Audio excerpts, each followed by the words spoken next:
Hello everyone, যারা ভাবেন বিদেশ মানে টাকা আর টাকা, না রে ভাই, বিদেশ টাকা কামানো এত সহজ না, অনেক কষ্টের ব্যাপার।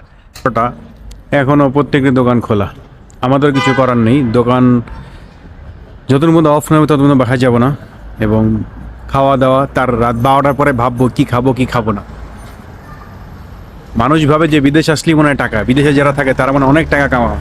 ভাই টাকা কামায় না, টাকা তারা কামায়, বাট এখানে খরচও অনেক ভাই, খরচও অনেক। দেখেন, যারা বিদেশ থাকে তারা টাকার মেশিন না ভাই। হ্যাঁ, এখানে যদি বড় কোনো ইনভেস্ট থাকে তারা টাকা কামানো সম্ভব, কিন্তু এত সহজ না। হ্যাঁ, এটা বলতে পারেন আমাদের দেশের মতো না, এখানে শান্তি আছে। ইনভেস্ট করতে পারলে আমাদের দেশে যেরকম হচ্ছে ঈদের মার্কেটে ধরেন গলা কাটা দাম রাখে সব কিছু বিক্রি করে, ধরেন 5 টাকা জিনিস 10 টাকা বিক্রি করে, কিন্তু এখানে না ভাই, 5 টাকার জিনিস 60 টাকা, 2 টাকা লাভ করবে। কিন্তু এখানে কি ভাই, এই টাকার বরকত আছে। আপনি আপনার এই টাকা কেউ ছিনে নেবে না, সোজা কথা। যেটা বাংলাদেশে তো ভয় থাকে, আজকে টাকা কামাইলাম, টাকা ছিনে নিয়ে গেলো, পুলিশ আসলো, চাঁদাবাজি করলো, পুলিশে টাকা ছিল। এখানে ভয় নাই ভাই, এখানে থেকে শান্তি। দেশের রাজনৈতিক অবস্থা নেই, থেকে শান্তি, কেউ আপনার টাকা কেউ ছিনাই নেবে না।